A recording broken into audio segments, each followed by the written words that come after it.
must be our goal and our guide. And all that we strive for as a human family, dignity and hope, progress and prosperity, depends on peace. But peace depends on us.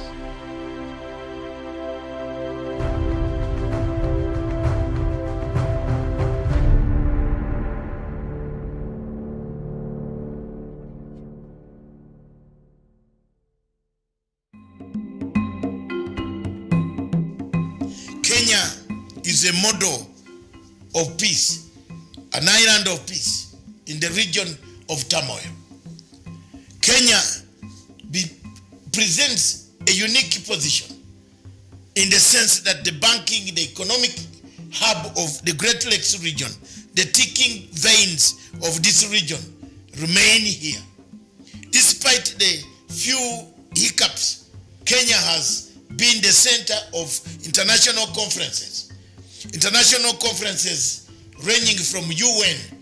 Kenya is also equally the headquarters of one of the major offices of the United Nations in south of Sahara.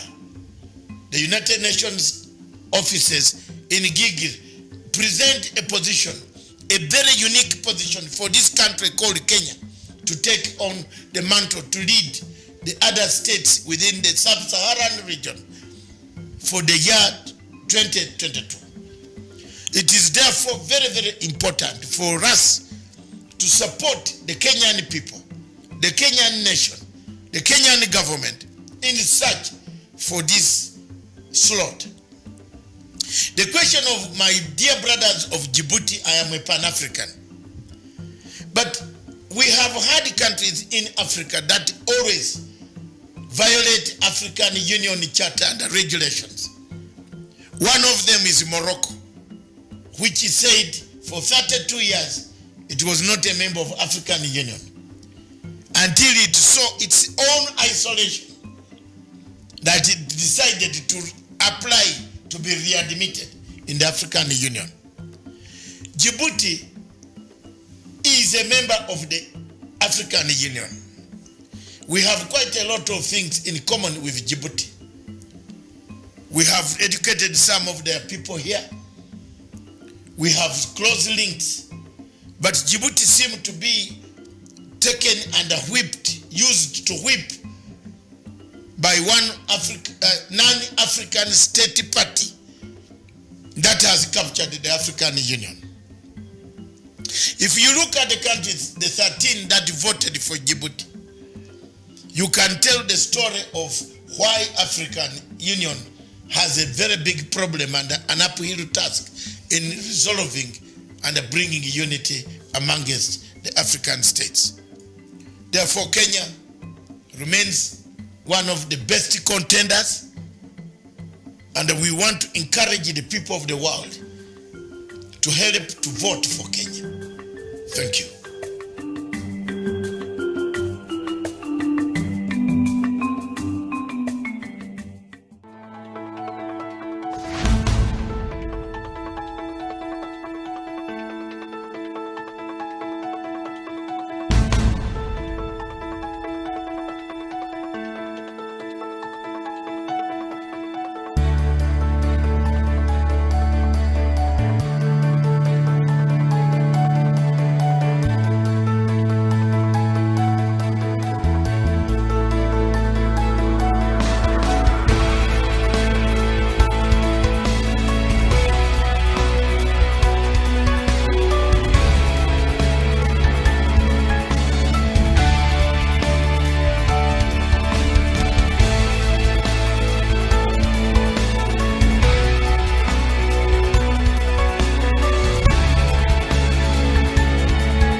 In the last 6 to 7 months, the war in Somalia has changed goalposts.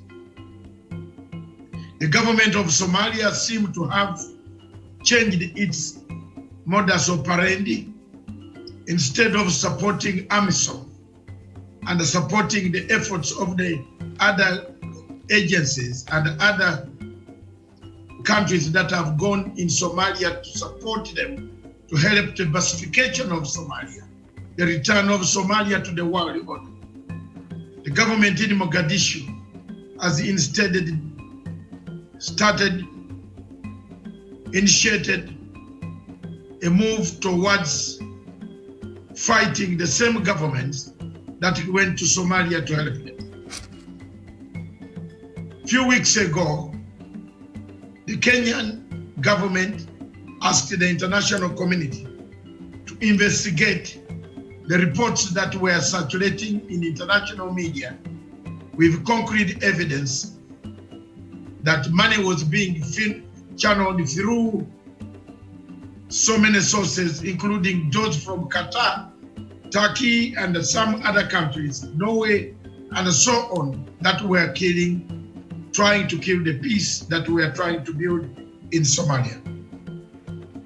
The Somalia crisis dates back in 1991, when Ziad Barre was toppled. The Americans came and did a half job, left it in our hands for us to solve. We have tried our level best. The nationals of Uganda, Burundi, Kenya, Djibouti, Ethiopia have all perished in Somalia. They have perished in the sense to bring up a better Somalia for the people of Somalia, the best generation that will come. But these efforts are being hampered by President Mohamed Farmajo, who himself has turned on AMISOM and turned on Kenyan troops and made them enemies. The shooting down of a plane yesterday, a Kenyan plane that was carrying medical equipment, is a climax of all the activities, underground activities that have been conducted, supplied, equipped, logistically by the government of Somalia. It is sad, therefore, for a government that we went to help, where we have lost human resources, material resources, we have lost very many people in our places, injured, killed because of the fight in Somalia.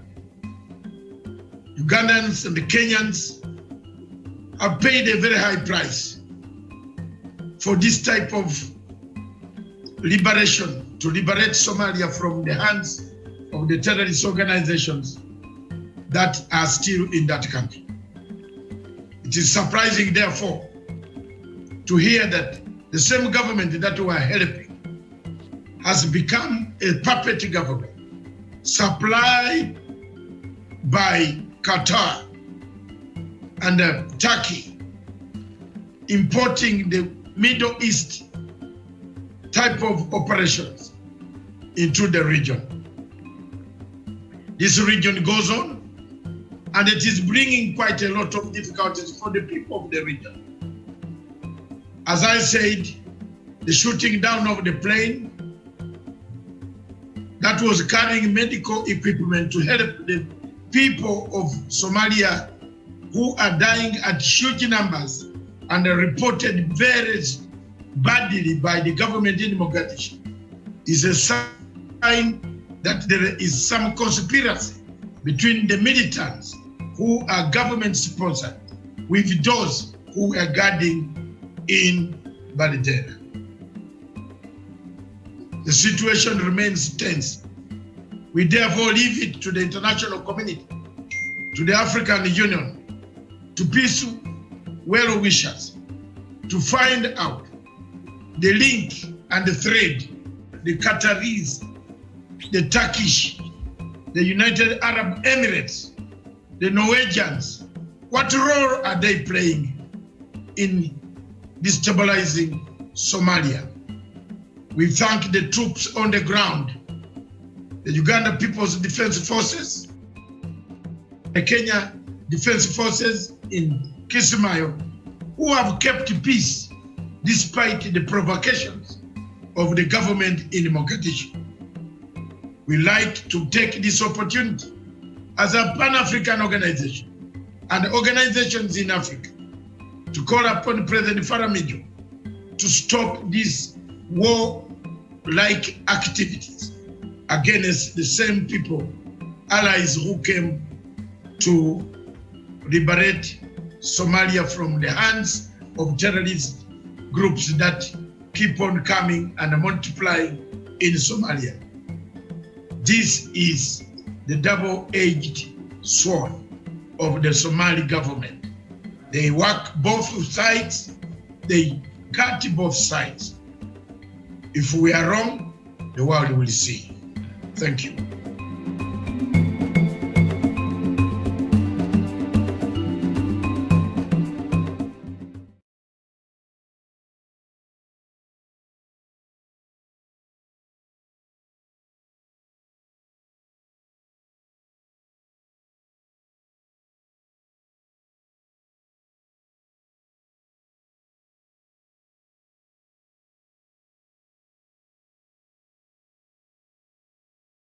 Welcome to Punchline Africa Television, broadcasting all the way from the Republic of Kenya in Nairobi, from the political command center of Punchline Africa Television. Today is a full house. More people will join in later on. This is Frontline Security. It's a show that talks about security in Africa. What bothers Africa? Conflicts in Africa. Security includes sanctions against countries in Africa. Sanctions can create security.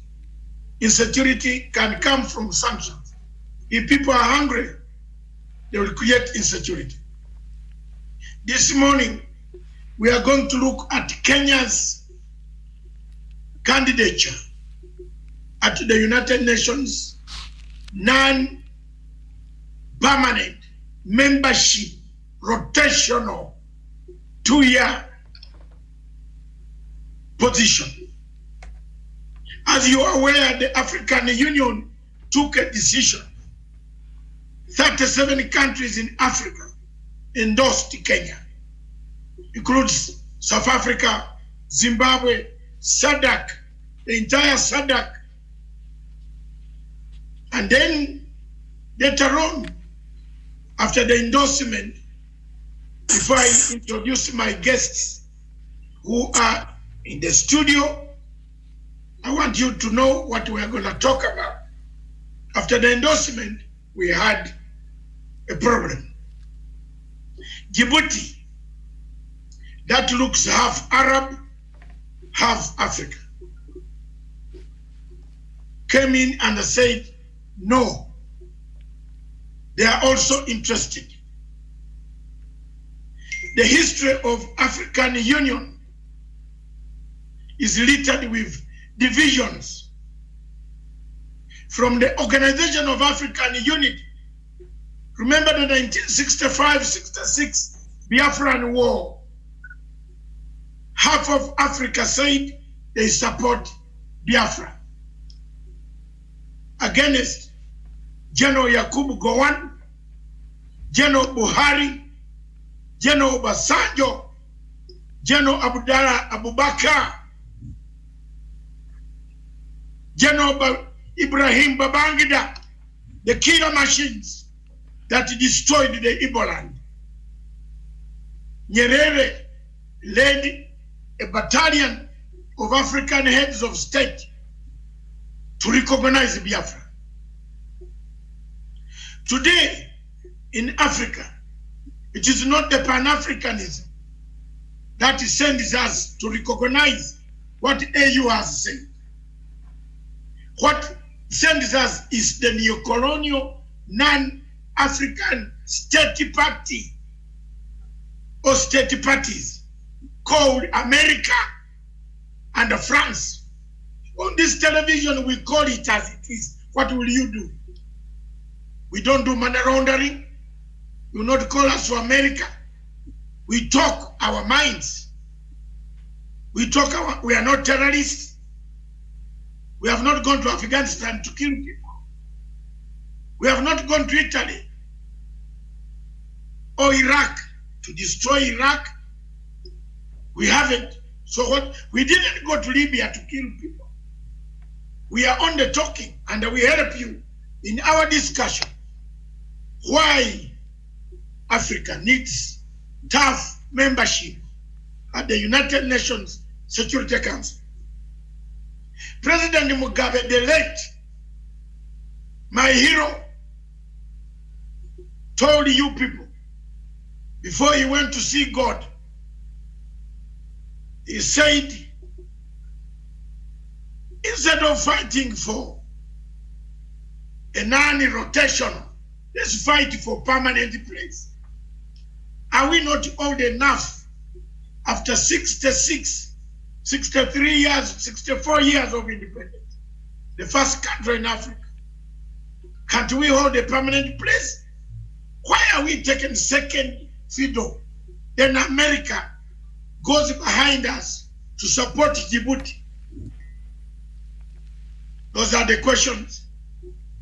The rest is coming. It's going to be a heated debate. Now I introduce my guests and my host. My two guests is John Moyo from Harare, Zimbabwe. Thank you very much, John Moyo, for joining us this morning. Thank you very much. Thank you very much, Dr. Masanga. Thank you very much, Dr. Masanga. Okay, thank you. We know you might have difficulties with the internet, but keep it working. Put it in a position that it will be able to talk to us, because you are getting scared. John Moore, are you hearing us now? Okay, the production team will go back to listening to you. Our guest, another one, our investigative journalist, Daniel Wesonga. Good morning. Good morning, Tamatanga, Miriam Ogutu, and our guest John Moyo from Harare, and of course our esteemed viewers in Kenya and across the continent of Africa. Good morning. Next is none other than the presenter, the anchor, the chief senior anchor of Punchline Africa. I hand over to you the reins of my power. Go ahead, interrogate the subject, take it from there. The others will join. Johnny's internet is being fixed, the satellite, and we want to take this opportunity to thank SBC through Berlin satellite. That thank you for the good job. Let it go. Thank you. Miriam Ogutu. Thank you so much, Doctor, and thank you for that introduction of the show, and our viewers and our guests across Africa. Thank you for watching us. A very good afternoon, good evening, depending on where you're watching us across the globe. My name is Miriam Ogutu, and of course, the show, as Dr. Matanga there has mentioned, is Frontline Security, where today we shall be looking at security implications for Kenya failing to get the United Nations non-permanent rotational seat. We know the vote is meant to be happening tomorrow, and we shall be looking at just some of the things that the world needs to consider in other countries in line with Kenya's position and its contribution in terms of finding peace and all that, and why Kenya will be best suited to clinch this seat. So we shall look at that. But Doctor, first, do we look at the headlines, or we just... Yes, quick, just 5-10 minutes. Yes. Kenyan headlines. Absolutely. Starting with COVID. 19. Yes, and of course, the cases right now, as they stand in Kenya, is 3,727. The death toll in the country is at 104. Recoveries right now is 1,286. Doctor, and Uganda also, the cases there have gone up to 705. Recoveries is 299. Zimbabwe, now that we have our guest from Zimbabwe there, perhaps it will be interesting to look at the figures from there also. The figures right now is at 387. 4 people have died in Zimbabwe, and recoveries right now in the country stands at 54. And South Sudan, we see also the figures there have gone up. But I will not get into too much detail. Perhaps we shall look at that later on in the afternoon during Diaspora Dispatches. But right now we look at the total cases is in Africa as we stand right now in the continent. Is 247,552 cases, and the death toll in Africa right now is at 6,683. The rest of the figures we shall look at much later. So now we turn our attention quickly to the front pages of the leading 3 Kenyan newspaper. And Doctor, do we start with the Daily Nation? Yes. About the COVID at State House, that it says a close shave. President Kenyatta and his family reported to be free of coronavirus, while 4 security officers who were found to be infected during routine testing of all staff at the House on the Hill are sent to hospital, and their family members and close contacts are taken on to isolation facilities. So what the message we are getting from State House yesterday is no person is immune, and we are happy that the President and the First Lady and the First Family, they are safe. And so this just goes to show that anybody can get the COVID-19 if you're not very careful. Thank you very much, viewers. And that is exactly a shave, a closed shave. That did not happen. Those who are inside, who can live inside, can live there. People should not come out to take this thing inside. So it is a very serious lesson. The last thing we don't want is to hear anybody news at this moment. And we want to pray to God, Jesus Christ, to keep our president alive, to keep my friend alive. Yes, he's my friend. Yes. Absolutely. And Robert Alai, you write shit. You write nonsense. We have seen what you have written. But you might go down before him.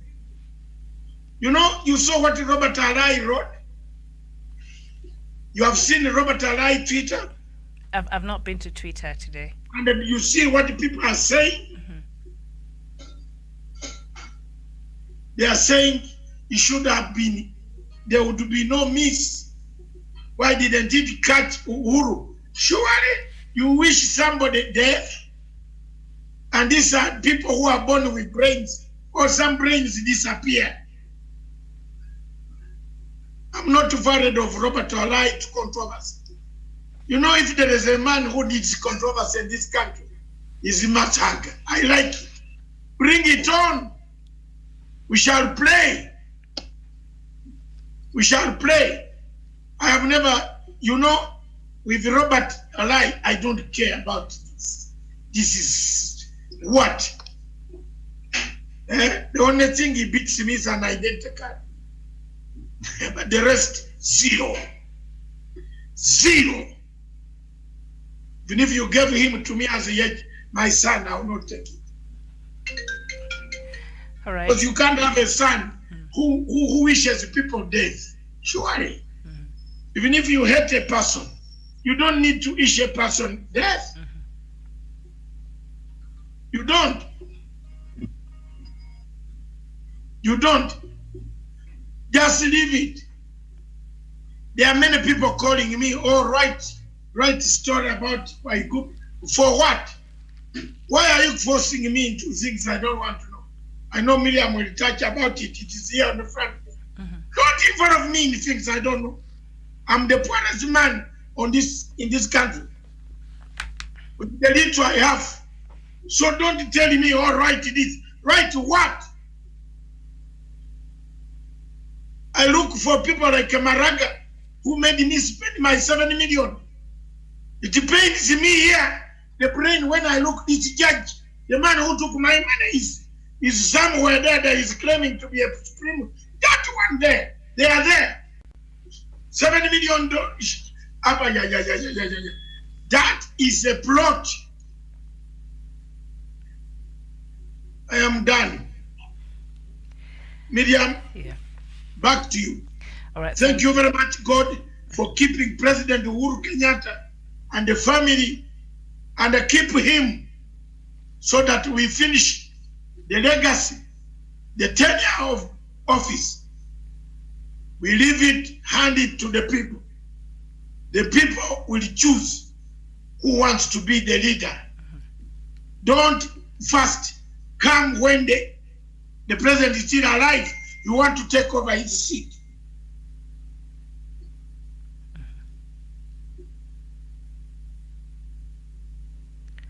Yes. Yes. Yes. Don't take over Uhuru Mingai's seat when he's alive. We're his friends also. You think you have more blood than us? Nyenye mjaribu. You haven't seen rebels before. Usitishatishe Uhuru. President, uko na watu millions na millions wanakupenda. Shikana na Raila Amolo Odinga, mjenge nchi. Wachana na hii. Wachana. That's all of us. Soon we shall all be Kenyans. I will also get married soon to a Kenyan. If my wife can accept, and I become a Kenyan so that I can talk freely, then we can see kama wanatuweza hawa. Wachana. Wachana. I've stayed here from 1970. Don't I qualify? Miriam. Kufa na Kenya. Nchi yenu Kenya. This is our state in Africa. The model. Give them support. Tutiambie hii maneno hii. What will you do with the leadership when you can't even do with corruption? Wewe tishatisha watu. Tunakuangalia. Fikiri we don't know. Thank you, Miriam. Stop me because I could go beyond. All right. Today I slept even better. Yeah. And yesterday we saw during the daily briefings there of COVID-19, CS Mutahi Kagwe seems to have been listening to you, Doctor, specifically here. He's quoted to be saying here on the front pages of the Daily Nation, it is important to consume nutritious and safe food during the current period of the COVID-19 pandemic in order to strengthen the body's immune system. Because, Doctor, just last week you were saying, instead of just coming there and giving us the figures and all that, also, give us other ideas on how to how to eat right and how to stay right, how to work out, how to just make sure we take care of our general health and a state of mind. And so that's very good. So Mutahi says, now go and eat yourself some safe food. You know why, Miriam? Let me tell you something. This man is my friend. He knows there is another principled man, a Ugandan, a great principled guy. He listens. His peers watch ours. They are now watching on Twitter, very many of them. And thank you very much, our Twitter man. Things are now, you are back in full swing. Corona is gone. Swing the Twitter. Watch out, was scared. I thank Wanuna. There are so many people saying the man who says it all is punchline. Even some journalists, very veteran journalists, let me tell you, Miriam, yes, they have started thanking me. Mimi, natoboa maneno yangu, naweka hapo, what will you do? I will go away. If you don't want me, I go away. The Bible says, if you are not being listened to, Jermaine, walk out. How can you be a chief justice antagonizing a president? Then why are you serving? Wenda nyumbani, unangojea nini hapa?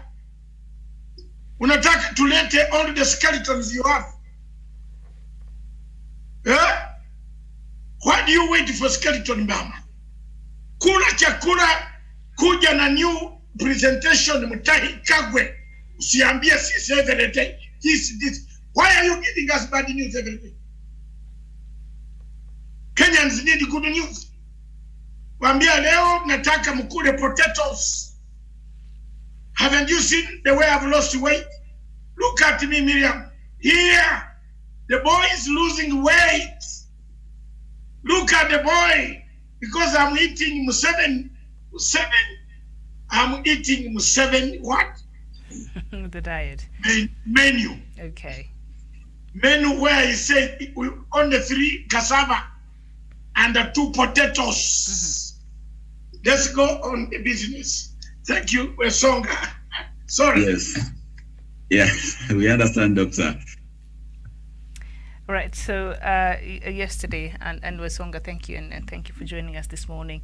Doctor, yes, from not even last week, just a couple of weeks now, he's been saying, instead of just coming there and giving us the figures, because there's nothing good about hearing the numbers are going up, and you've seen Kenyans started getting worried because we were hoping by now our lives will be back to normal. And so Doctor had been suggesting that why didn't you bring other experts in other fields, come here, people who are nutritionists or just other people who can help in mental health, because right now a lot of people have been affected. So bring an array of experts, and when you're giving these daily briefings, bring somebody else different who can also give some advice that Kenyans could benefit from. So now we see here yesterday, Mr. Mutahi Kagwe, the CS for Health, he came out and he said, you know what, it is important for us to consume nutritious and safe food during this period to strengthen our body immune system. So I think, they listen. Yes, Miriam, I think it's a very, very quintessential point. And of course,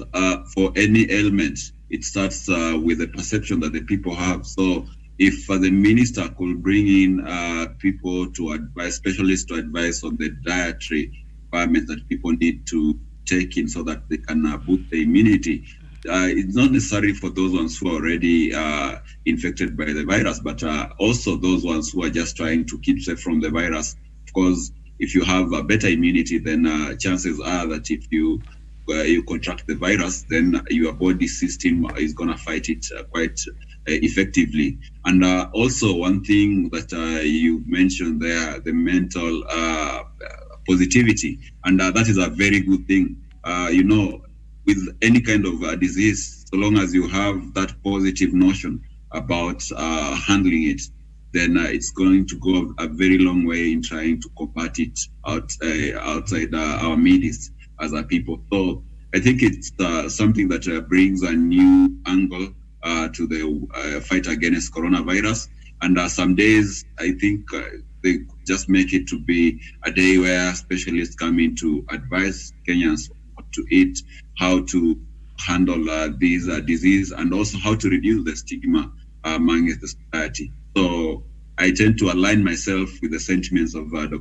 Panga, as well as whatever perhaps the cabinet secretary started doing yesterday. All right, thank you so much. And we go to the Star newspaper there. On the headlines there, we see Kalonzo Gideon Moi tipped to join Uhuru's cabinet. So, Doctor, is this something that we are likely to see happen? Stephen Kalonzo Musyoka, who is one of the leaders in NASA in opposition, and Gideon Moi, are they likely to join? Are you seeing a scenario where they could join President Uhuru Kenyatta's cabinet? This morning at 5 a.m., I wrote, and I will quote myself. I said, Mr. President, drain the swamp. Toa watu. Have confidence. Those who have confidence in you have an economic war cabinet, a small cabinet that can work with you, sir, your excellency. If you are doing that, hallelujah. I thought about it and everybody was happy. Yes. Everybody, you go to my Facebook. I didn't call people to come and thank me. They are thanking me heavy. That is the way to go, Doc, because the president needs people to support his legacy, people who share the same thoughts as him. So there's no need of keeping people that are derailing your agenda in your circle of leadership. So I think it's something that is timely, Doc. I thank one of our viewers, Fatuma Munira. Thank you very much, Fatuma. It is true. The very fact that the disease can strike State House, it is real. It is here. So those people who are saying, where are the patients? Can we see them? Can you see? They have struck. So don't take it lightly. Let's take precaution. Thank you very much, Fatuma Munira, my sister. Thank you. Yes, and I see down there she says #Kenya for the United Nations Security Council. 1 day to go. Defending Kenya's candidature to the UNSC is the height of patriotism. Thank you so much, Fatuma. And we shall be starting this conversation in a short while. I love my flag. Yes, it's one of the love the flag. Beautiful flags. Yeah. Yes, standing. Let Kenya pick it. Yes, absolutely. You know what? Today at 12 noon, exactly, there's something happening in Uganda that has never happened. What will be happening in Uganda? Everybody is shouting at 12 noon. Shouting about what? You just come out and say you are hungry. You're hungry? Now the opposition, I told you, let me not finish what we are going to discuss at 2 p.m. Okay. These guys have said, come with a whistle, a saucepan. Yes. If you're a mechanic, use your spanner. Yes. Making some noise. Why? Hey? What is the problem? You see the regime change? I told you. Those who don't know, who don't want to listen to Matanga, that is another tactic which is very difficult because the police is not going to stop people from making noise. Yeah. And are you going to whip everybody who's making noise? Oh my God. Thank you. All right. Yes, and also Miriam. Yes. Go ahead. Miriam, maybe in matters COVID-19, of course, if you read those newspapers from the Middle East, it's that Beijing and Chennai, that is in China, they have gone back to lockdown again after reporting some new cases of coronavirus. Yeah, and so Beijing reported new 27 cases. So perhaps that now could give us an idea of why we should not open up quite soon as a country. Absolutely. Thank you. Yes, thank you so much. And up there, I see. Miriam, before you come in, yes, open up and go where? Good question. People are saying open up. Mr. President, open up. We go where? Who is going to climb this plane and arrive with this plane? How will you dress up? Have you prepared your PPEs? The first flight, when you see Dr. Matanga leaving for home, will it be a significant flight? When I arrive, the airport there, they will think these doctors arrived. You know, I will wear full scale with this, everything full, because I don't know what is the airline is carrying. So, to go where? Open and go where? Where not open? Clean the house, then open later. Yes, indeed. Thank you, Doc. And the last paper, the Standard newspaper, and we see on the front pages there, Waiguru splits a Raila man, and he continues to say elephant in the room. Barely a day after National Assembly Minority Whip Junet Mohammed declared ODM will fight tooth and nail to save embattled Kirinyaga governor in the Senate, party chairman John Badi insists they will not blindly defend her, seemingly torn between the two positions. Raila backs Junet's stand, forcing Badi to toe the line. So the story is on page 6, and all right, we've been watching this story from the headlines, Doctor. We continue to do that. Let's finish it and go to Kenya's position in the United Nations. Let's just do that. I think we're done with Very that. important. Yes. It's very important for me. Let each one carry his cross. Absolutely. And unfortunately, this NYS one, I was there. You saw, I stood. All of you saw, where Songa you saw, I stood on the side of Waiguru. She never came to say thank you. So when I'm still alive, I keep quiet. This time, I'm quiet. She's my friend. I have no enmity, but I'm not going to be involved in this. This scenario is worse.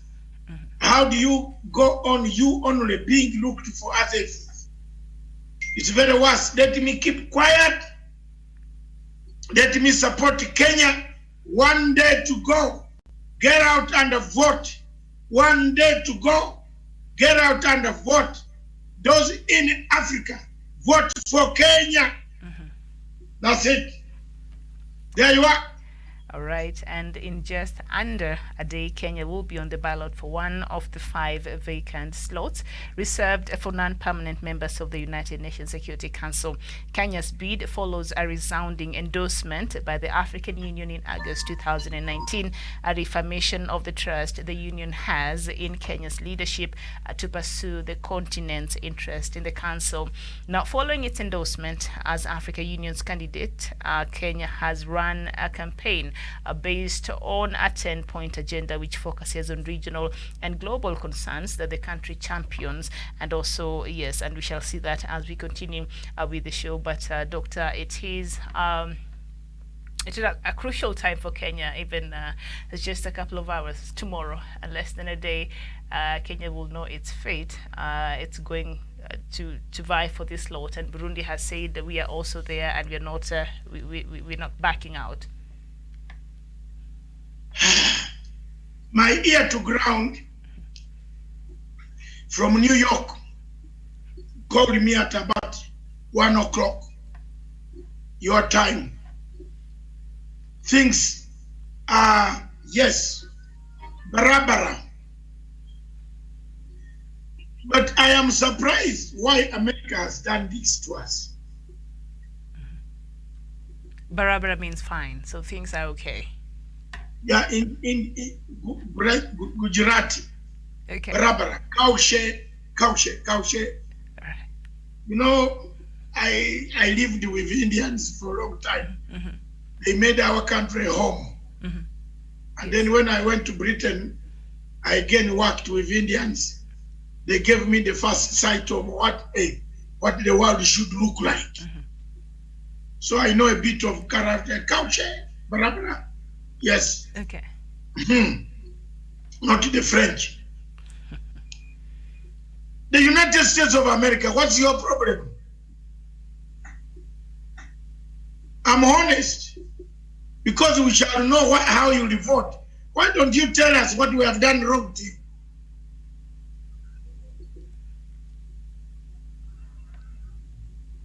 Yes. My source tells me so far among the superpowers, Britain is number 1 with us, with Kenya. Sold vote. German sold vote. Russia sold vote. Shida iko mbili. China. This is a credible source which always smells George Soros' office. You know, I have smelling equipment. And Mudavadi, next week you are going to cry tears. This is huge money coming for who? Now,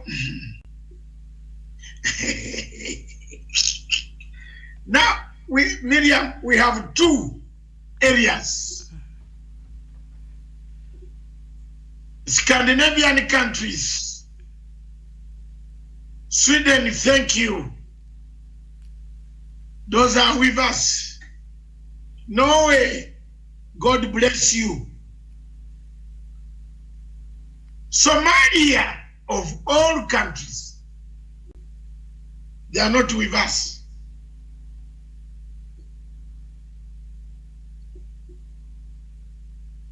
And can I shock you?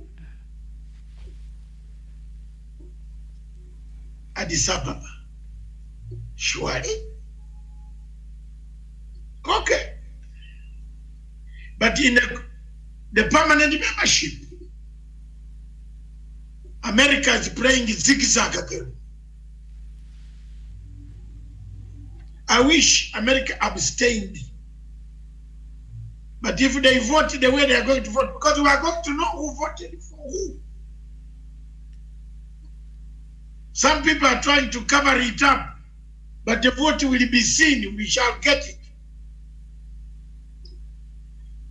Of course, France has killed us. You can't mention it. That's why I'm keeping quiet. But some African countries worry me.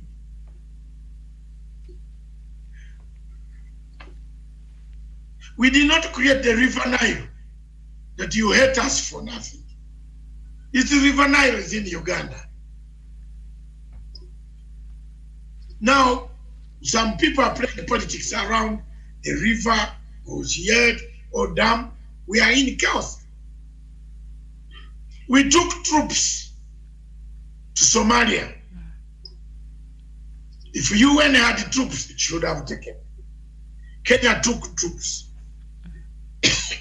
So, why do you hate us? Kenya has done its best. Kenya's security is important in order to, it has the biggest contingent of troops in Somalia. For this seat to come to Kenya, it will be a boost for the Kenyan government.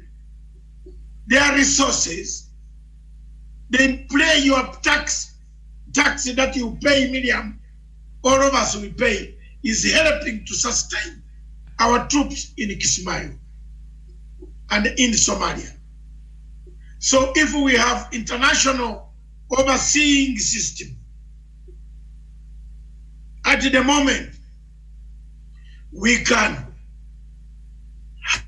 have the strength, and the Kenya government will be empowered more to oversee the peace process around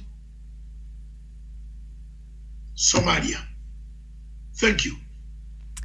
All right, indeed. And Wesonga, we know that Kenya has provided military and also police officers to about 6 United Nations peacekeeping missions around the world. Is this not reason enough that qualifies Kenya to have this slot at the United Nations Security Council non-permanent membership for the next 2 years? I think, Miriam, first of all, let me express my disgust at what our neighbors, and especially Somalia and Ethiopia, with the kind of disregard they're treating with us as with. But of course, it's just is quite an ingratitude when you see Somalia, a country that we've been a big brother to in so many occasions, and at times we've brokered even peace in transition governments and offered our troops there to try and pacify the country.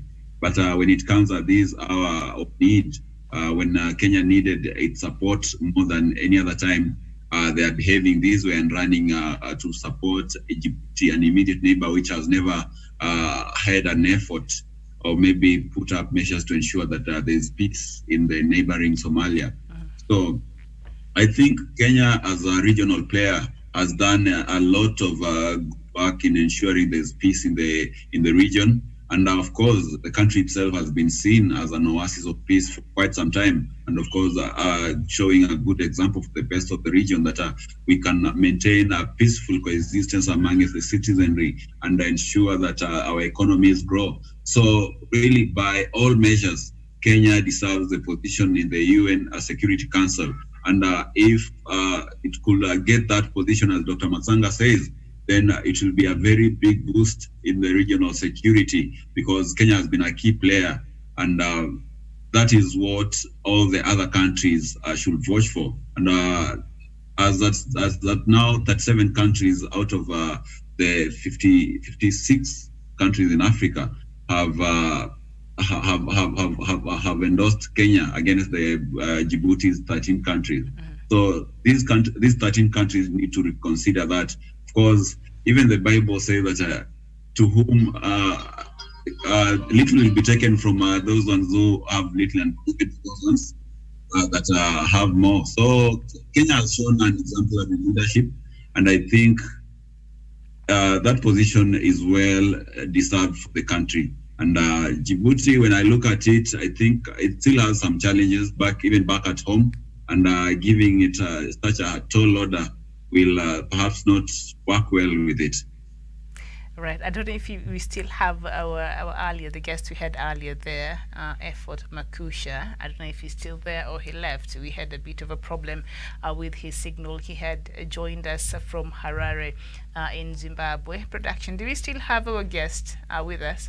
Okay, he left the conversation. But even right now, I know I would understand why you're saying that you're disgusted by what is happening right now between Kenya and Somalia, because we know that Kenya played a very key role, in Somalia peace process and also in Sudan, and it has continued to support the peace process in Somalia itself by taking the KDF there to try to pacify Somalia, so that the government of Somalia, to help the government of Somalia in restoring some normalcy in that country. And still Kenya is very actively involved in the peace process of South Sudan. Like, these are not things that these are things that are open out there, and Kenya's efforts and contribution to Somalia for what it is today.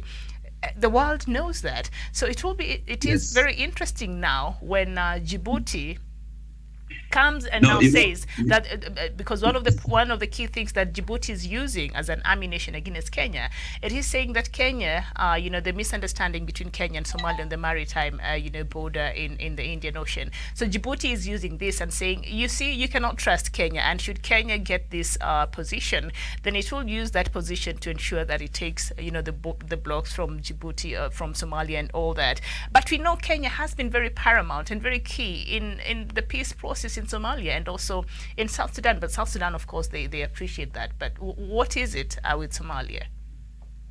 Miriam, I think even Djibouti's bid to have this position at the UN Security Council was suspect, because it came immediately after Kenya had bid to take up that slot. So, and if you read reports about this topic, most of analysts feel that it is it's not at the Djibouti's people's interest to have this slot at the UN Security Council, but this is an interest of certain foreign powers which are pulling the strings behind the scene. And of course, they have their own interests, and that's why perhaps they might not want Kenya to take up the position. But as you said, Kenya has been a pillar, or rather a paragon of peace in the region, and it has assisted in more than one case to bring stability in South Sudan, in Somalia, and other countries, our neighbors around the region. So perhaps this is a matter of interest, and those people who are interested in resources in these countries that we do have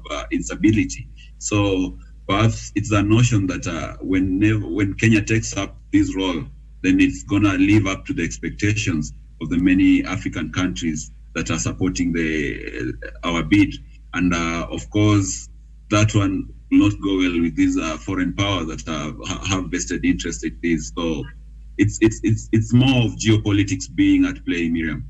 All right, thank you there. And you've mentioned, of course, the peace missions that Kenya has had. Right now, so far, Kenya has taken part in peace missions across 40 countries in the continent, and runs one of the largest and oldest peacekeeping training centers on the continent. Kenya, we have that. Like the United Nations bring this, usually they'll use Kenya as a peace training place, because we are stable as a country. We have our problems, yes. We have things that we're dealing with internally as a country, yes, and that is normal for a growing democracy.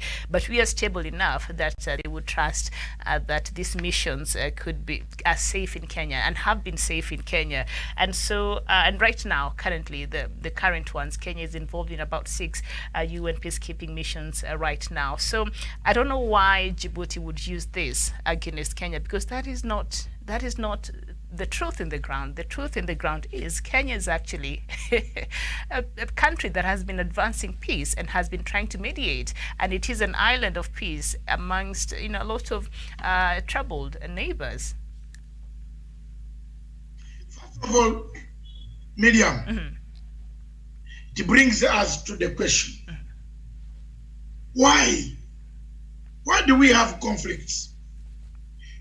We have been handling the Somalia issue very well.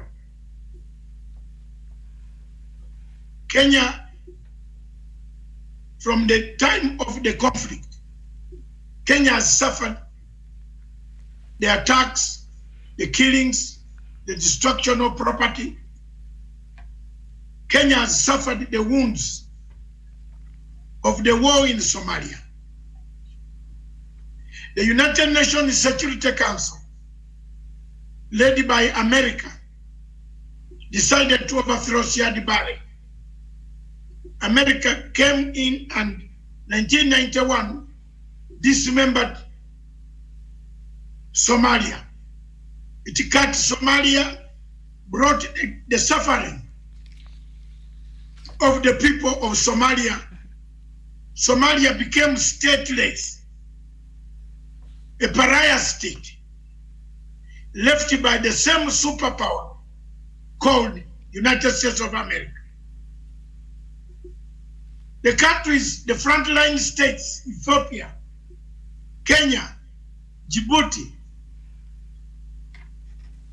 and the others, felt the pain of once a prosperous nation in the Horn of Africa, a Pan-African nation in the Horn of Africa, bringing Pan-African president called Siad Barre, who helped to liberate South Africa from apartheid by providing passports,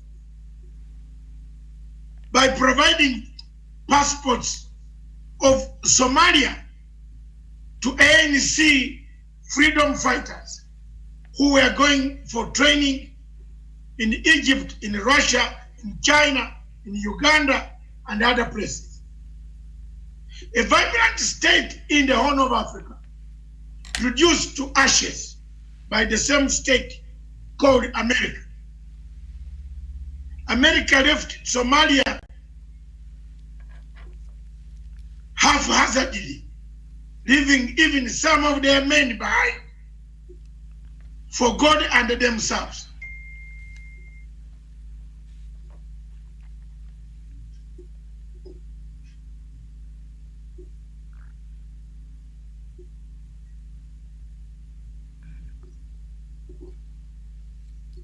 Look at that.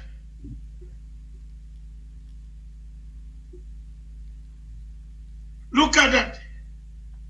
It was left in the hands of rebel armies, militias, warlords. For the first time in Africa, the word warlord arrived in the Horn of Africa. We had seen warlords in West Africa, the Taylors, Taylor and others. East Africa received the first group of warlords. in 1991.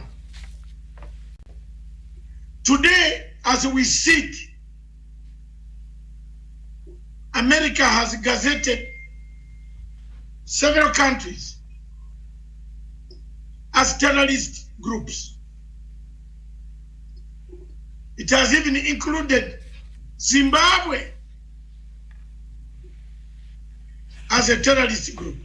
Can you imagine Zimbabwe, of all the countries in Africa, they could think about Zimbabwe, really? When you see White House officials speaking about Zimbabwe as an axis of evil, then you wonder, what is it that is in Zimbabwe that makes these people talk of an axis of evil? Today, the situation in Somalia has reverted to under-table diplomacy of exchanging envelopes and a contract and a smile. 3 envelope, contract, smile. Envelope, contract, smile. That's why you see now the United States of America does not have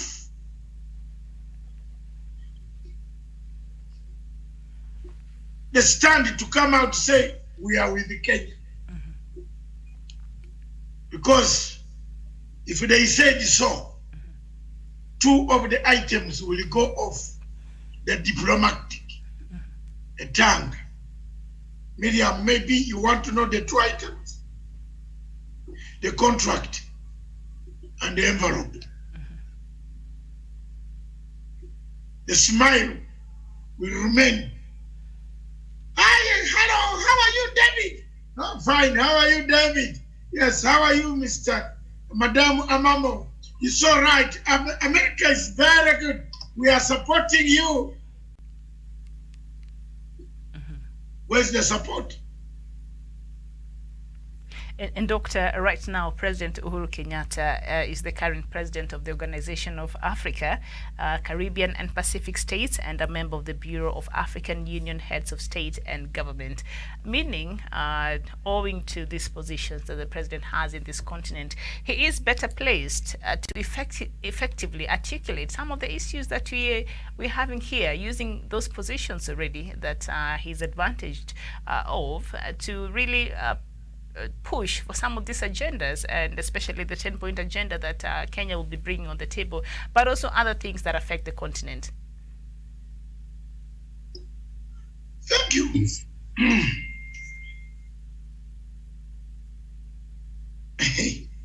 What can I say which I have not said?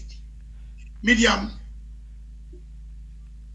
the whole thing here is a conspiracy. It's a conspiracy. When China came to build this road, this railway from nowhere to nowhere, the Americans started saying, this thing is not going anywhere. The Americans came and said, we are going to give you a super highway from Nairobi to Mombasa. Now, a super highway from Nairobi to Mombasa. What do we need it when we have a railway that takes 4 hours to arrive from Mombasa to Nairobi? Why don't you dig us a road to Lodwar? Cheap competition. Just to frustrate, to show that the Chinese, this is a better road than the railway. Why didn't they say, since you are building this way, let's also build a super way from Nairobi to Malaba? I will be having my beer across Tororo then in the evening start rolling back on non-stop motorway, because the cars go one direction only. That would be a miracle for America. But what America is doing is to frustrate us. We hate friends, then leave us in the river for crocodiles to cut our legs. Yes, and I think, Miriam, it's a very important point. And Africa as a continent needs to cease being the playing ground of these foreign masters. Because if they are having their own proxy wars, they're bringing back to Africa. We are the people who are facing the consequences. So you see, like, if America is fighting terrorism, Kenya and other African countries are the ones that are facing those consequences. We are the people who are having our people killed daily by Al-Shabaab militants in our own country, because America is at war with these extremist groups.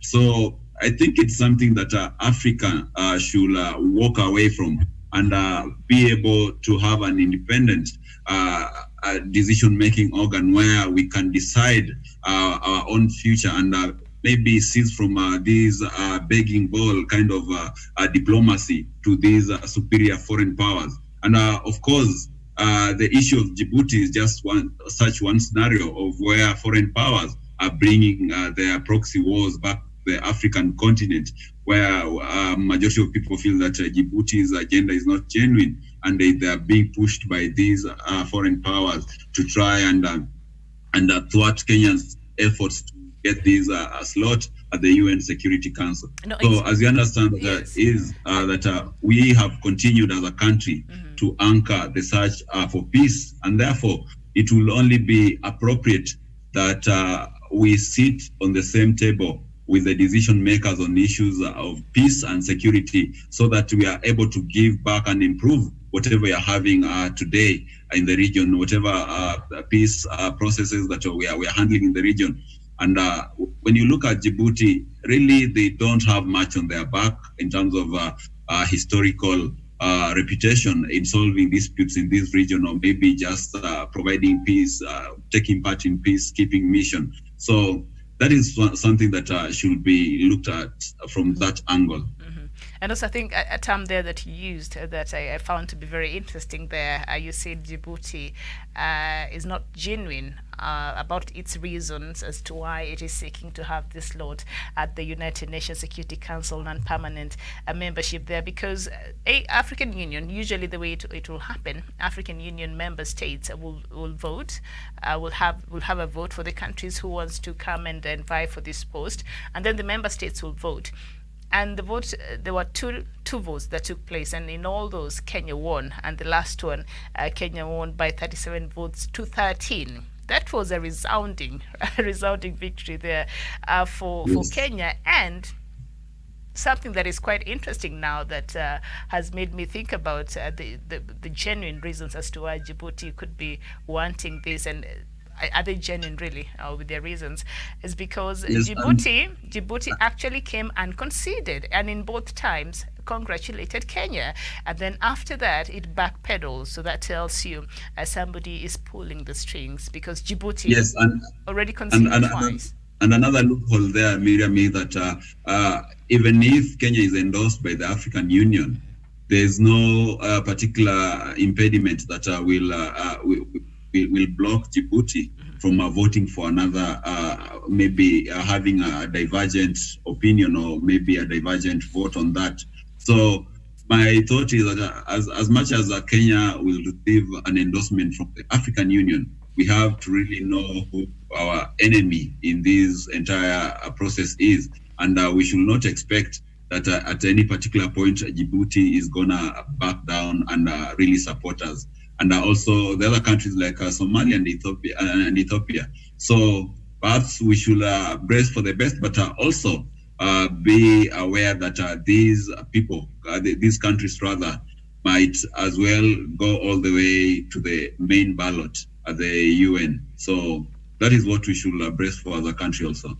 All right, and to help bring votes their way, Kenya and Djibouti launched their candidacy at the United Nations headquarters in New York in November and December 2019, respectively. Now, both countries have since promoted their virtues by showcasing their national achievements and cultures and courting fellow diplomats. And now, to emerge victorious, the winning candidate must secure 2/3 of the votes cast at the United Nations General Assembly on the 17th of June, and that is tomorrow. And so Kenya has its work cut, as well as Djibouti, because from what we've been hearing and what we've been seeing, in fact, there's a time Kenya had to write to Djibouti to stop, because it was campaigning in a way that was rather a very smear campaign, sort of, because you cannot bring the issue of, say, Kenya and Somalia, which are these are two different independent African states who are having their misunderstanding, and they will solve it, and then you want to use that to start poking your nose at this, to add just fuel to the fire. Yes, and of course, Djibouti should look at the bigger picture. You know, as far as we have a maritime dispute with Somalia, but also they have to look at the bigger picture where Kenya has been the big brother for Somalia, always watching for stability in that country.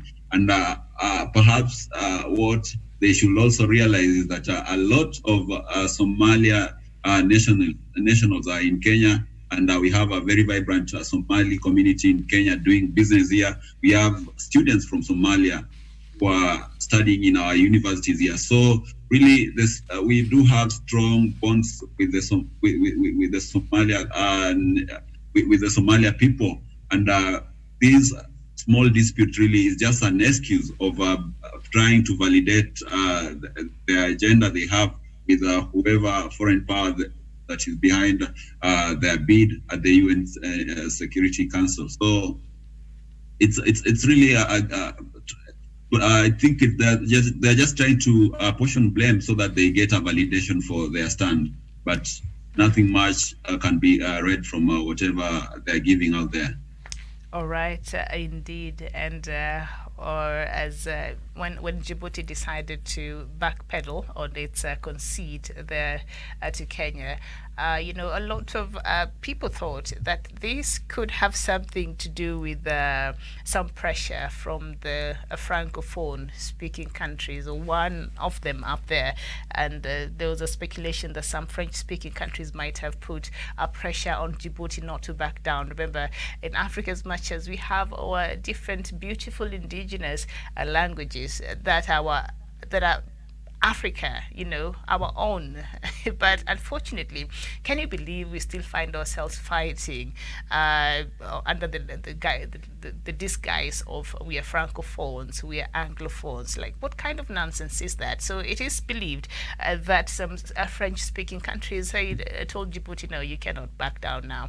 You have to go. You have to go because, of course, Kenya is an Anglophone country. So you have to go and make sure you clinch this seat. So we see there the politics of the Francophones and the Anglophones countries there are playing out. And so we're wondering who is that is pulling the string from the Francophone part. And Doctor would have a very good answer for us for that question. Yes. Yeah. The point of Francophone and Anglophone is a tool that has been used, that has been brought. This whole circus of conflict in Africa. When Amina Mohammed, the Kenyan former minister of foreign affairs, was going for the seat of the AU chairperson against Muhammad Faki, this is the time when I saw that Africa was never united. This is the time when I noticed African heads of state can also be bribed. Apart from Uhuru Kenyatta, Museveni, Kagame, and Mugabe. The rest of them, Morocco, paid for their accommodation, for their planes landing fee, I did a full investigation and I tabled it to the public. You can go to my website and see what I wrote 4 years ago. I looked behind the scenes, found Morocco through Total Oil, and a woman who is the CEO for Total Oil, a Moroccan, who lives around Kampala, Rabat, Paris, and walks around Africa to bribe African heads of state. This woman paid. This woman even had the first breakfast. They didn't know who I was. They did not know who I was. And guess what? I sat next to their table. Do you know what? I took their pictures. I have them here. Very nice, good pictures. The woman paid. I found her paying the former minister of Foreign Affairs of Zimbabwe. Had cash, $50,000 in bunches of 5 in Sheraton Hotel. Then I wondered, is this the Africa that Nkrumah wanted united? So the Francophone chapter is playing a part here. And remember, in the United Nations, the country called France has more members than the English-speaking nations. There are more French-speaking countries in the United Nations. Out of 193 countries, 3/4 almost English speakers. French speakers. Then now, Djibouti, seeing that, it has come up with a strategy to use the language to sway. That's why Djibouti decided to float its candidate. Not because French-speaking countries in Africa did not, they voted for Kenya. Most of them, they voted for Kenya. They wanted unity. But France now was influenced. It came to influence Djibouti. Then don't give up. There's likelihood of you winning this. If you use the Arab League, which has never solved even a single problem between a rat and a cat. Have you ever seen any problem solved by Arab League? Show me one. Arafat died, left them without any solution. Yeah. I grew up hearing, oh, Arab League, oh, Arab League, Arab League. There you were. Well, I heard them, Doctor. They have been very active, especially between the Kenya and Somalia case. They've come out a couple of times and telling Kenya of the Arab League there. So I think they choose, and yet there's a lot of mayhem there in the Arab world. You wonder where is their priority. But it's easier for them to come here and play play out their proxy wars in this continent while the other side is falling apart. So you wonder what is really happening. But yeah, the Arab League. I also grew up hearing about this Arab League, but it seems to be doing more damage, even to its own people, than, really. So, Miriam, having said all this, where do we go next? I don't want to preempt the questions you are going to ask. Yeah. But those are your questions. What do we expect? What do we do next? To me,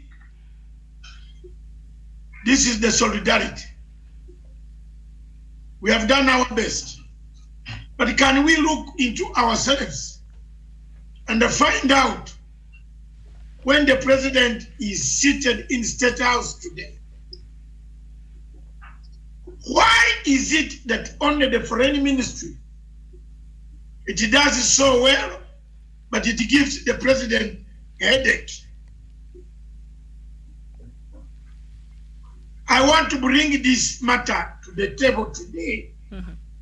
And I'm not afraid of controversy. Those who hate me can hate me.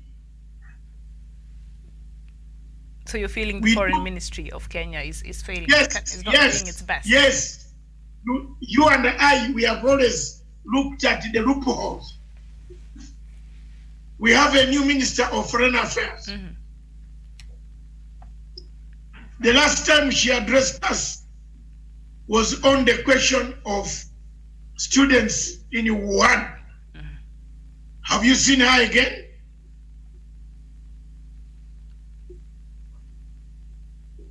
She's my friend. She's a hard-working person. You give her the microphone, she can eat you. She's a hard, tough diplomat, a lawyer, an activist. That's what I like Omama for. I want to encourage the younger generation. That young mom, stand up, stand for Kenya. Victory is on our side. Contrary to what maybe Miriam thought I was going to criticize. I was going to tell her encouragement. This is not the time to down, reduce the morale. Yes. Morale must be high. Endelea na kazi. Asante sana kwa kazi. Mama, weka nguvu. Open up to international lobby. Kenya, open up to international activism. Get Matsanga to be working. Leave me to swim with this Bazungu. Get me to do it. After all, the body mass alone makes Muzungu fear. You see Muzungu to see Ababu na Mwamba na Matsanga. He will come to greet me first. I'm not saying Wesonga. Wesonga is still growing. It's going to be huge one day. Get men who can talk. Foreign policy has two departments: diplomacy and activism. If you use only one route, I'm giving advice for free. Get all these professors. Let's start going in the future when there is an international obligation. Let's get educated professors who have studied diplomacy, international relations. Let's be on a plane. Let's not wait for the danger to find us in Nairobi. Then we start calling meetings in Intercontinental, in Kempinski. No. Foreign policy has fought in a different way. An active cell of activism can resuscitate the Kenyans' powerful foreign policy. Any minister who comes in between now and 2022 must have activists, his mouth talking here. Bring me in. I have to apply for this thing, Jamen. Bring me in. Where you cannot talk diplomacy, send Matsanga to destroy. Hey, let me tell you today, maybe they will change. Msikae na hii kitu kwa Harambee. Avenue. Munakaa nayo. Munabeba watu kutoka hapa kumchukua huko New York. What is in New York? I can travel this whole world unprohibited. On bed and breakfast. And deliver what I want. Of networks that I have. The networks I have. Everywhere I step in a conference. They say, that guy on ICC is deadly. So some of them run out. Give me the thing. Don't hide these policies now. Miriam, let me ask. How many Kenyans know that there is a voting day tomorrow? No, not a lot of Kenyans know that. How many radio stations know that there is a voting day tomorrow? Tune Radio Djibouti. Now, tune it. We have a radio there. Tell that radio assistant to tune Radio Djibouti. And the tune television Djibouti. Right now in the studio, they are there. They will hear how Djibouti is singing. Hey, we want it. We want this. The whole day of television stations in Djibouti from yesterday are fighting. Here, journalists, when you switch on this television station, you want to jump through your window. What they bring, they are bringing things that, oh my God. So where is this? Where's the stamina? We have the stamina. We have lost the stamina because of money. We want money. You want to be interviewed on Jeff Koinange? You have to pay. If SK Mascharia didn't know. That's why some of us cannot, we can't afford to be there. Yeah! Time has come to ambiane ukweli. I want to go and talk to promote Kenya because I have international exposure. You tell me to give you 1 million shillings. Where do I have it from? Have your television. And that's why I created my television. That those who think it is theirs know it today. It's here. It's mine. I created it for a purpose because someone asked me for 1 million shillings in order to appear on the show.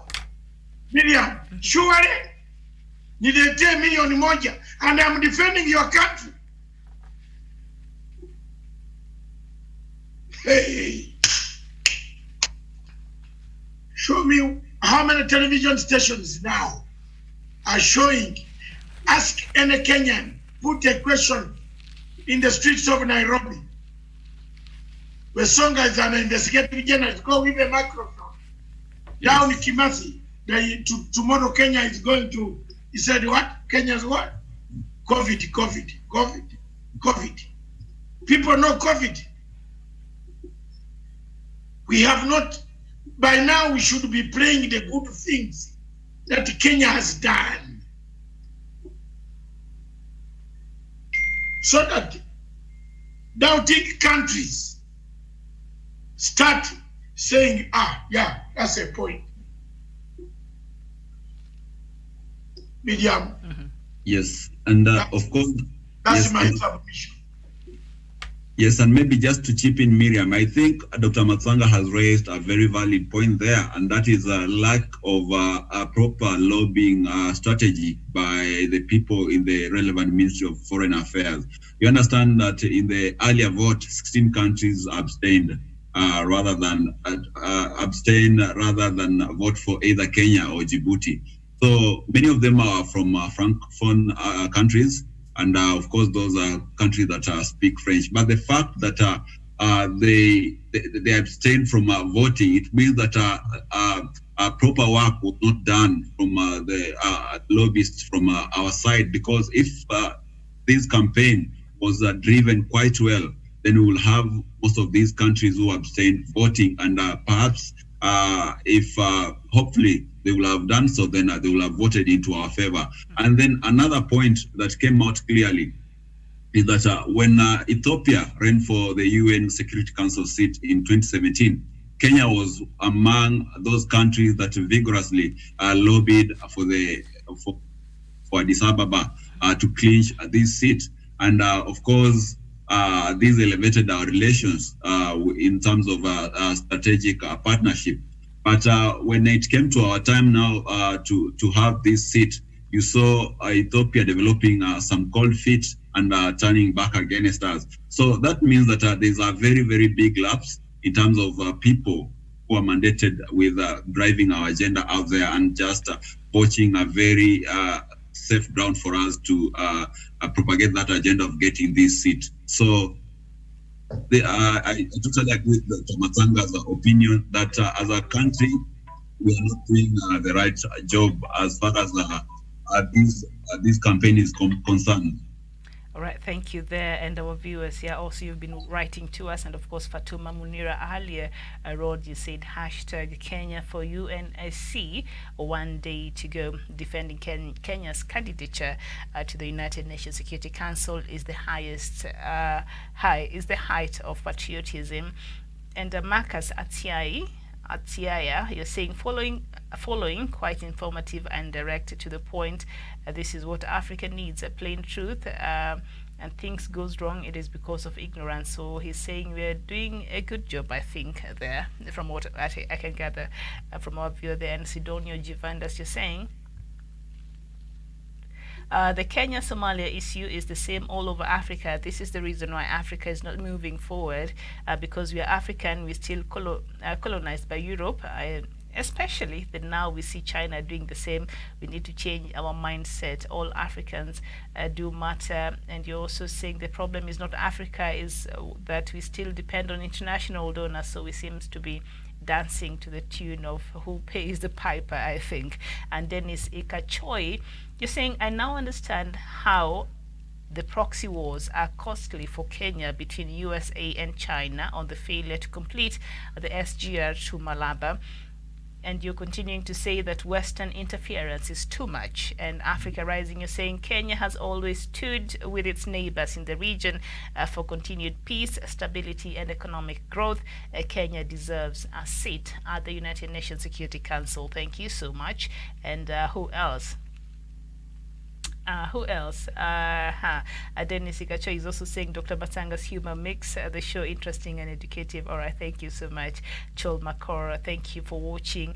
And all right, there you go. So thank you so much. So now, before we end, following its endorsement as Africa's Union's candidate, Kenya has run a campaign based on a 10-point agenda which focuses on regional and global concerns, and the country champions, namely building bridges, peacekeeping and support operations, regional peace and security, countering terrorism and prevention of extremism, women, peace and security, youth empowerment, humanitarian action, justice, human rights and democracy, environment and climate change, and sustainable development goals. And speaking about environment and climate change, of course, Kenya will leverage on high experience and position as host country for the United Nations Environmental Program to give a fresh momentum and to support the global environmental agenda. So, and when we look at the humanitarian action, we know Kenya is a host and providing a safe haven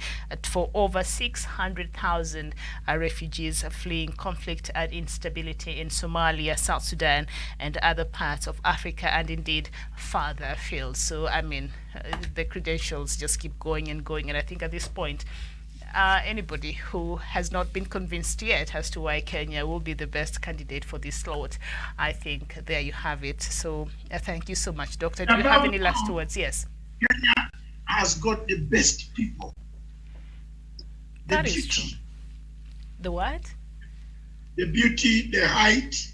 Forget the beauty, the height, but we are kind people because we are very coming. welcoming. Please, I'm describing Yes. kind, Yes. beautiful, tall, Those. elegant, well organized. They welcome everybody. Kenya is the hub of peace on the continent of Africa. Absolutely. You can take this to the bank, ask the bank manager Cash to that increase check. interest. Absolutely. You can What bank on kills that. Kenya is very simple. Elections. The rest, fantastic, 100%. So, vote it. Security, it will be able. It will not antagonize the people. Djibouti is almost fighting. It's taking sides in Somalia, on Somaliland, the Puntland. Yesterday, they had to call a meeting of 3 heads of state, Faramijo, Dr. Abe, and that man of Puntland, to cool down the pressure. Because Djibouti has taken a side. So, stand with Kenya. Let the vote be. Count it. Here we are. That's my patriotism. Another one is here. Yes, Doctor, you're so Kenyan. I don't know why you're not born here.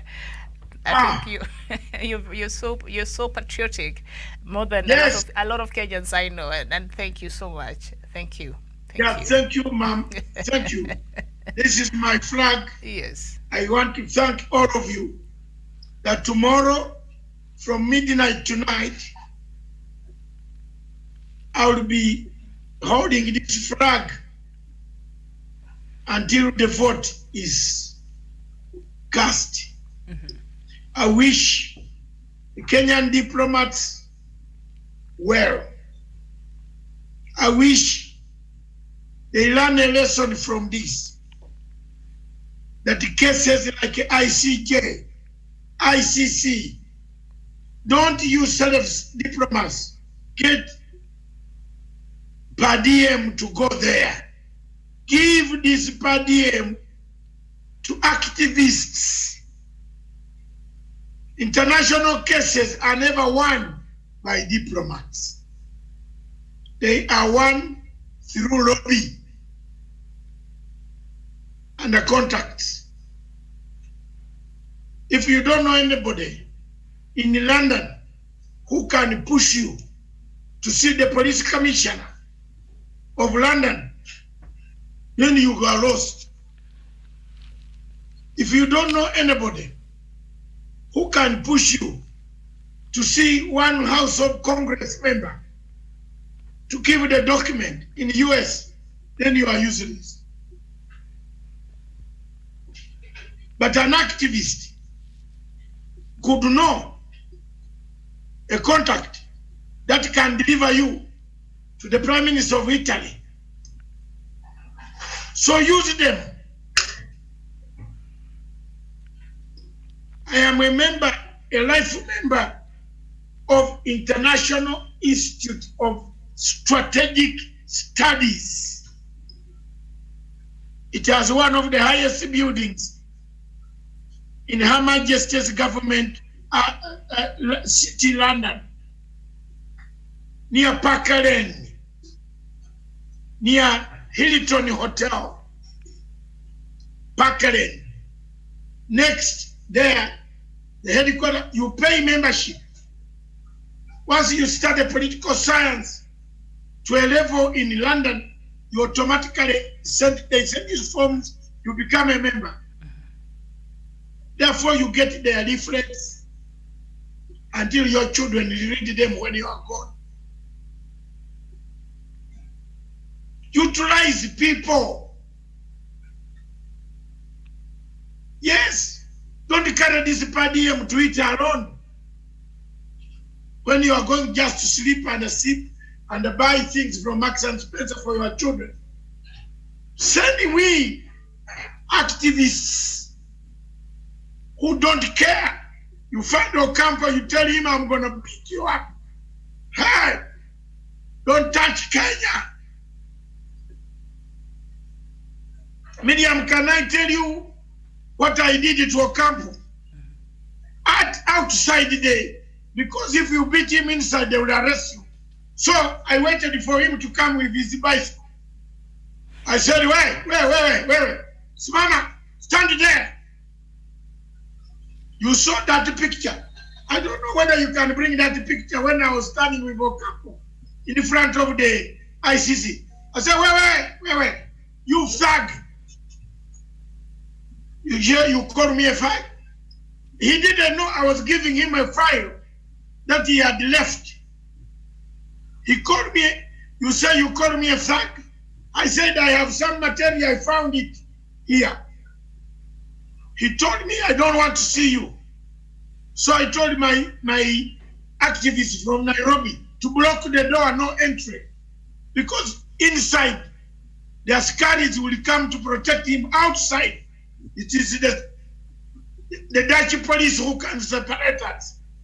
Have you seen the law? I've studied the law. Even if you drag him outside that place, the Askari will not come to rescue him. He has to call police. Technical. Then he said, okay, I can listen. I said, I have your file. Can you take it inside? He said, go and book it through there. I said, me to book something that I found one of your officers left on the chair. Na mimi nilikimbia, nilienda. Don't ask me what happened next. Bye. All right, thank you, Doctor. And our viewers, we shall be back here at 2 p.m. with Diaspora Dispatches, where we shall be looking at should Africa hold elections in the next 2-year period. That is a conversation you do not want to... Miriam, before you sign out, can that thing be brought? You see the picture? Until he stood. I told him, wewe mjinga, wewe mwizi, kuja. You have to force. And the Kenyans gave him questions and shouted at him until he was embarrassed. You need activism in a nutshell. Bring up the topic of 2 p.m. Let people see it on the screen. Production team. And a preview. It is very interesting. All right. The Ugandan people have just sent me a noise.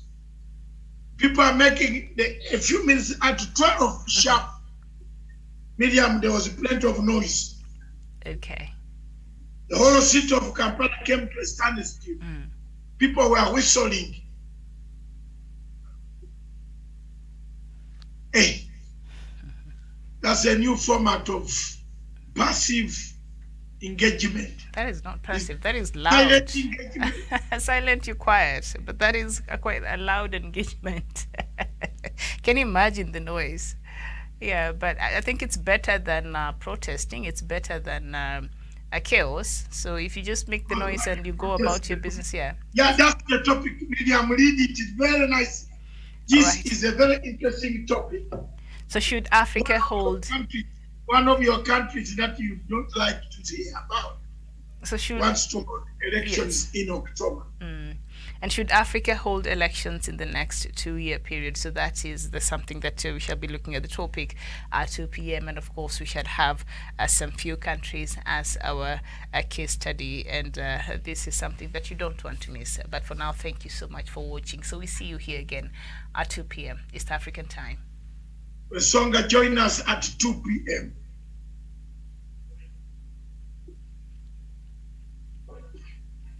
Thank you.